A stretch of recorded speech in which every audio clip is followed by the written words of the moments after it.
thought I was an absolute genius, basically talking about how the string ends should go in the tuning pegs, and then because you're going to cut them anyway, so might as well just cut off the end. And this is like a cheap locking tuner situation. Don't ever do that. Okay, lessons learned. Lesson number 1, just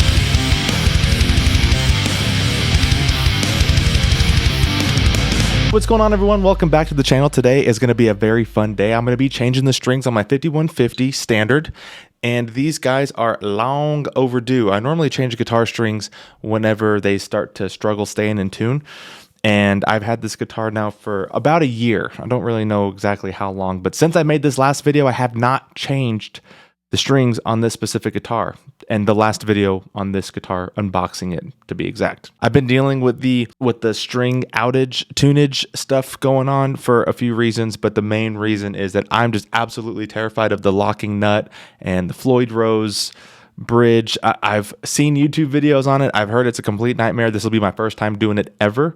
This is my only guitar that I have that is locking nuts with a Floyd Rose of any kind, so this is going to be a little bit different. If it's your first time, follow along. This is how you not do it. And if you've done this before, maybe we can just make fun of me and just roast me a little bit and just have some fun. Grab a drink. I got me some energy here. We're going to be using SIT strings, 9 to 46s. I love a lighter gauge, but nothing too light to where it goes like doing, like way out of tune whenever you hit it really hard. I'm endorsed by SIT strings, so shout out to these guys for making this video possible. I have used a lot of different brands, and since being with SIT strings, there's a peace of mind that just comes with these guys. I used to play multiple guitars specifically because I would just wait for strings to break, and then I would just swap out guitars based on how many strings I think I would be breaking. That's why I started buying so many different guitars. Nowadays, I just have different guitars for different sounds and tones and different applications, if you will. So with SIT strings, there is a peace of mind that comes in there knowing that I can put this on a guitar, I can beat it up, it will not get out of tune, and it actually does stay true to its name. It does stay in tune, and I have yet to break a string from SIT. So there's that. Take it for what it's worth. Thank you, SIT strings.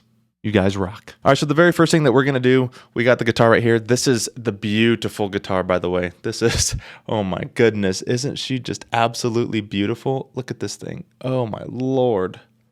Anyways, this is the guitar. The very first thing that we're going to do, lay it down. I'm using this Cruise toolkit. I've also added a few things. I've added a capo, string winder with cutter. I've noticed that the cutter on this string winder from Planet Waves gets a lot closer. While it doesn't matter for this specific guitar, with my other guitars, it does matter, and I do like that I can get a lot closer. And it also comes with this little tripod thing for the neck of your guitar if you don't have a block like this. I have the Music Nomad mat with the block. It just came as a kit. But if you don't have that, this guy comes in handy. All right, so very first thing we're going to do is look for the string unlocker size, which I have no idea what these sizes are, so bear with me here. Oh, found it. Okay. Alrighty. This guitar did come with its own tool for different areas, but why would I do that? It'd make it way too easy. Okay, so there's that. Okay, and then we're going to loosen up these guys right back here. All right, so now what we're going to do is we're going to take our string winder and we're going to loosen up these strings right here. Just like that. If you have a drill, this would be a lot quicker. You know, all these years of playing the guitar, I've never had one of those, and I don't know why, but I just have always used the hand winders. Also, when I'm able to, I do also opt for locking tuners, and if whatever guitar I get does not have locking tuners, I will purchase locking tuners. I actually have a video on installing locking tuners on my PRS. It's crazy that you'd spend $1,000 and not even get locking tuners, but at the end of the day, when you buy a PRS, you're buying it for not the locking tuners, you're buying it for something else. So I mean, I'm pretty sure. Yeah, I have a Jackson back here behind me. I mean, even this guy, this guitar was less expensive, I think, than my, well, this also doesn't have locking tuners, but it's got locking nut, it's got the Floyd Rose, the kill switch, all that kind of stuff. But I have a Jackson behind me that came standard with locking tuners, and that was cheaper than my PRS. Oh my Lord, my arm's getting tired already. What is this? I think I need to stand up to do this. So let me do this real fast. Okay, cool.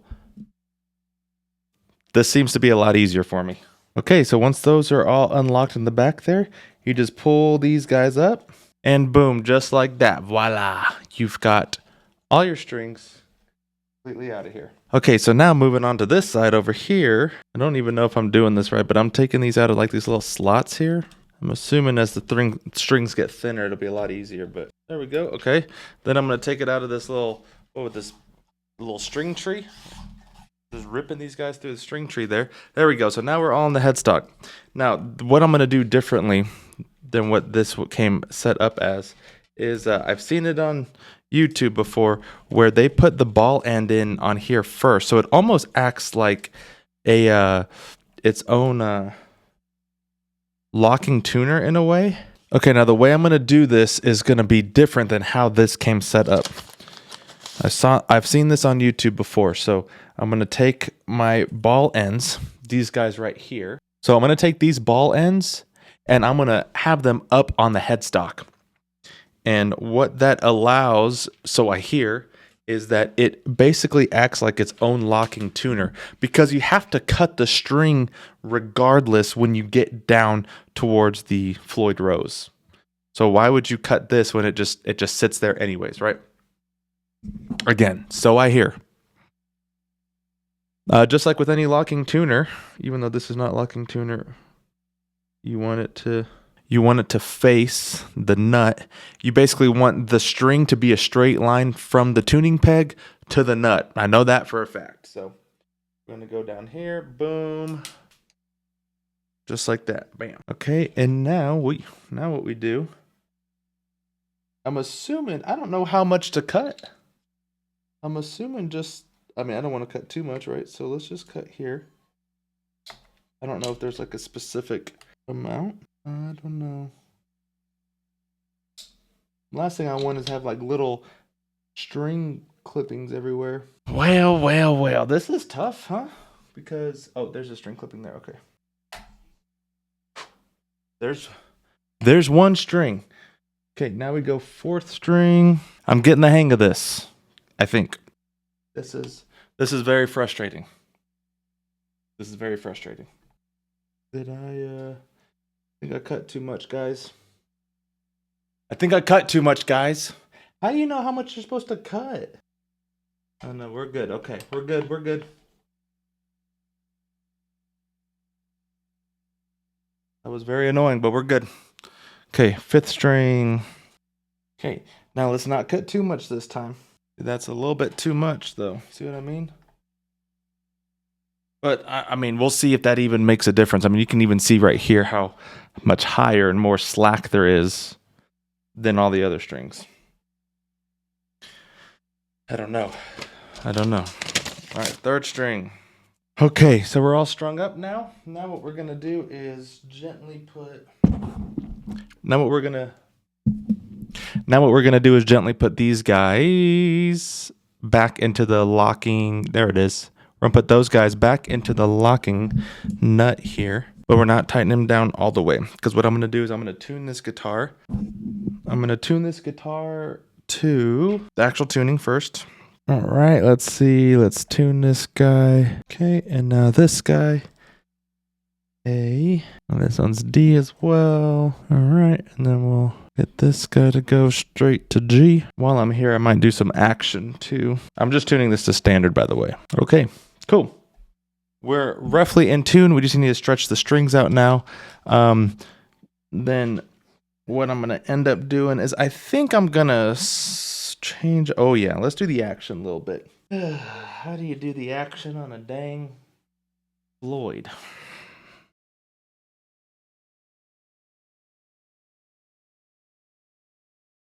I've got everything tuned up-ish. Obviously, we still got to stretch the strings out because it's going to just go way out of tune. So we got to stretch the strings. And then I've lowered the action a little bit. I'm going to continue to lower the action, continue to stretch out the strings till I figure out exactly how I like it, where I want it. I'm not a measurements kind of guy, so this is all just off of feel. I love my actions nice and low. I mean, I like it very, very low. So with the detuner, as we all know, or if you didn't know, what needs to happen is you want to have the D string, or what would be tuned to D, the 6th string, with this tuning peg, this guy right here, all the way out completely. Okay, all the way out. Okay, so we're there, stretch out some strings.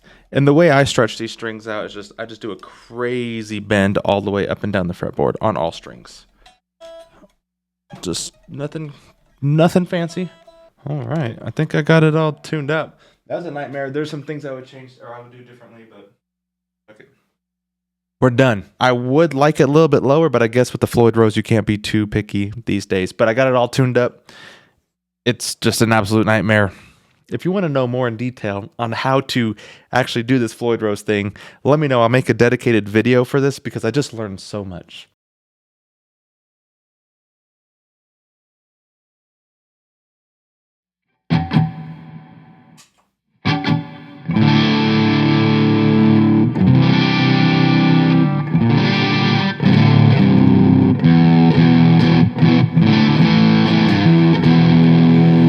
So this is my neck pickup.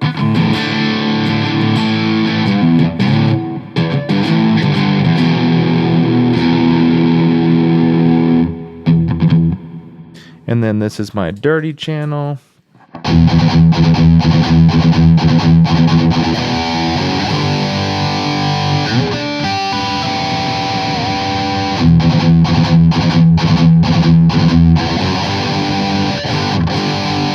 I'm still getting my strings all nice and stretched out, so it doesn't always sound amazing. But that's why we play after we string our guitars. Because in my opinion, no matter how many times you stretch these things, actually playing is like the true test, or the true way to stretch out a string.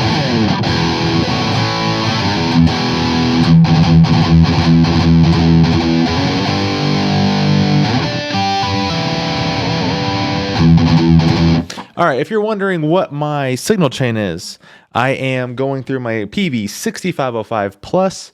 Everything that you're hearing is through the 2 Notes Torpedo Captor X. I am not playing through this 2x12, although in my Torpedo app, I am playing through a 2x12 with vintage 30s just to get as close to of a sound as possible here in this little area as I would live.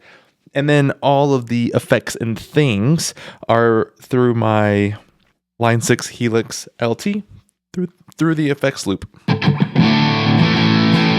That's the clean channel. I like this clean channel because, well, it's the PRS Archon clean channel, but I put a little bit of hair on it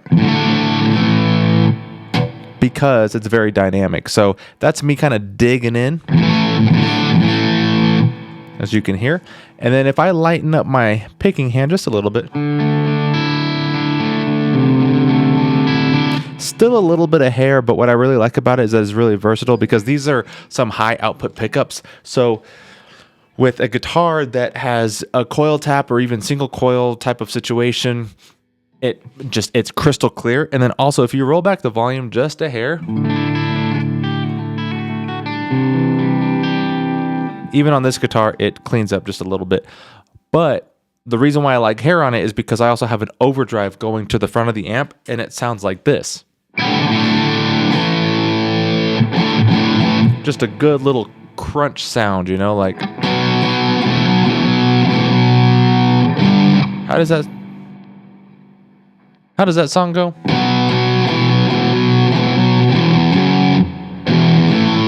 There it is, that Boston song.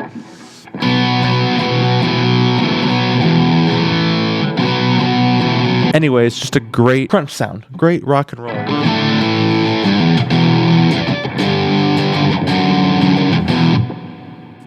So there's that. I do have a lot of reverb on there because I love a nice little clean channel reverb.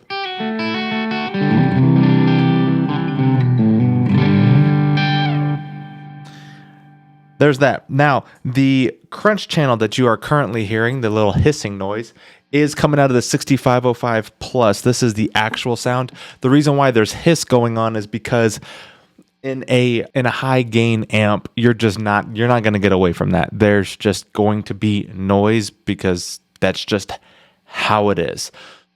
However, I do have a noise gate on this guy, but just enough rolled off to where there's like a hum that happens. Just enough so that hum can be taken out, but not to where it chokes out my notes. So for example, I still have string noise, but it also lets my guitar notes ring out.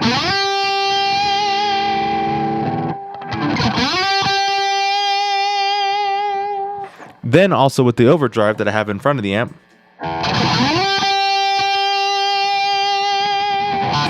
what I actually did was I got my clean sound, got my dirty sound, and then I tailored the gain in front of the amp to my dirty channel. So that way it doesn't actually color the tone of my already dirty sound, right? Just gives me that one little extra push over that noise gate that's on there, because I don't have any way to switch the noise gate on and off. I could, but I've chosen not to, except for one little patch, which I'll go over in a second. But this lets me kind of go over that noise gate just a hair, just enough to kind of, if I need something with like a little bit extra punch to it without coloring my sound or without a volume boost, that's what this overdrive is for. And it just so happens to sound really good on the clean channel. So here is without the overdrive.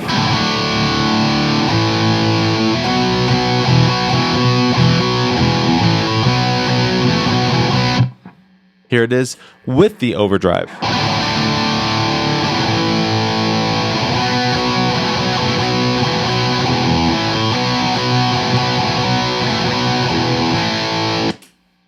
There it is. Now, as I was talking about before, that I have a small little patch where I don't have any overdrive. That is actually my solo button. So with the solo button, I up the gain a little bit of the volume, right? Not of anything of the amp or the overdrive, just of my actual output volume.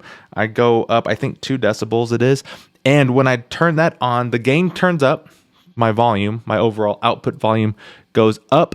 I have a separate overdrive that turns on, that's in front of the amp, and then my noise gate turns off. So this is what it sounds like here on the 12th fret on the G string without the solo button engaged.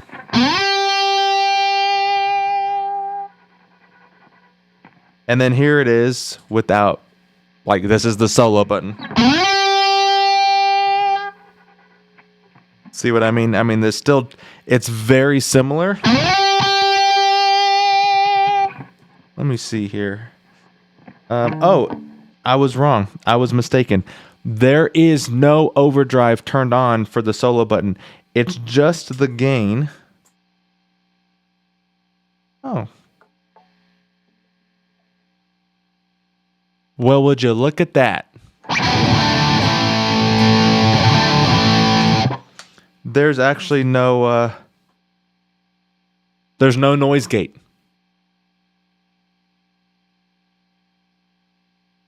That's crazy, because usually there's a hum. Hang on, my dog needs to go out. Okay, I'm back. So turns out I know nothing about my gear. I do not have a noise gate on this guy at all. And the solo is just a volume boost as nothing else. Now, I obviously have this overdrive that's in front of the amp for the clean sound, but one thing that was true that I did say is that the distortion sound and that overdrive sound was created to basically complement each other, so that there was no coloring issues going on when it came to the overdrive being on top of the distortion, right, on my dirty channel here. That just so happens to sound good on the clean channel as well. So on the solo, I can choose to either add that overdrive or turn it off, and there's absolutely no noise gate in this thing at all. So here it is clean. Here it is with the overdrive turned on. Here it is dirty, no overdrive. Here it is with an overdrive. And then here's the solo, no overdrive. Here it is with overdrive.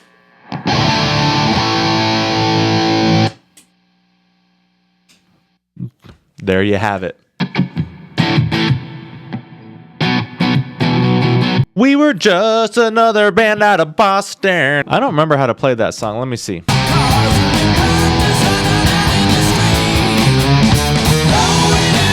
Look, I'm drinking Gatorade today, everybody. Isn't that crazy? One thing I will say is don't ever spill Gatorade on your guitar. And then clean it with the microfiber towel that's specifically designed to clean your lenses. Because now I'm going to throw this away. Because the last thing I want to do is... I don't know why I'm smelling it. The first part of the video, I restrung this guitar, and I thought I was an absolute genius. Basically, talking about how the string ends should go in the tuning pegs, and then because you're going to cut them anyway, so might as well just cut off the end. And this is like a cheap locking tuner situation. Don't ever do that. Okay, lessons learned. Lesson number 1, just cut it. Go through the extra work and cut it. I don't know if that's the right way or a wrong way, or if this hack is even worth it. I don't know, but in my experience and in my opinion, it would just be a lot easier if you cut off this end here. Basically, take these strings, flip them, right? Take these string ends, put them down here, cut them, put them in, like actually lock them in, and then just do your normal tuning peg stuff that you do when you don't have locking tuners. Like, I don't know. It just didn't... It works, but then the little ring here, the end of the string, just kind of gets in the way. It doesn't really, and I don't think it's allowing it to actually turn correctly and allow the string to move down on the winds. That could potentially diminish, I guess you could say, or lower the quality of the guitar tunage that's going on. That's better. But yeah, just go through the extra work and don't do the string ends down here. While technically it's working, and I think it might have been easier, I think it would take the same amount of time, honestly. So that's my 2 cents. Hey guys, sorry to interrupt. Future Carlos here. I actually broke the small E string from the tuning peg. So I found a spare E string and restrung it the correct way. I took the ball in, cut it, put it in here, put it inside here. Way easier and actually way faster to restring the guitar that way, because I was actually able to just lock everything in from the bridge.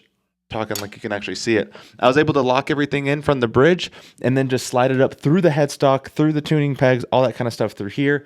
And then as you can see, hopefully, maybe, let me block my face. You can kind of hopefully see the winds. Well, I did the winds the correct way, but it was a lot faster, a lot easier, and it seems to be a lot more stable. The only difference, the only weird thing is that whenever I push down on my tremolo bar, all these strings get floppy. See, here's my tremolo bar right here. I'm pushing down on it, floppy, except for the high E string. It does detune. I don't know if you can hear it, but listen to it. But it's not floppy like these strings are right here, where you can almost just take them off completely. This E string still has a lot of tension on there. I'm not sure if that's user error, but 0 out of 10 recommend ball ends on the tuning pegs, like how I started.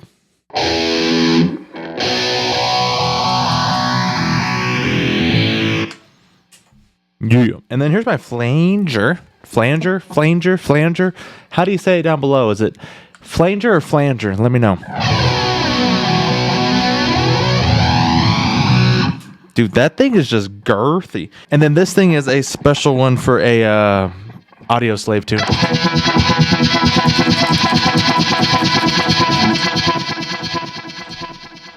Anyways, thanks for hanging out. Moral of the story, don't do what I did. Do it the other way. I'll do a video on how to actually do it correctly. But thanks for watching. See you guys in the next one. Peace.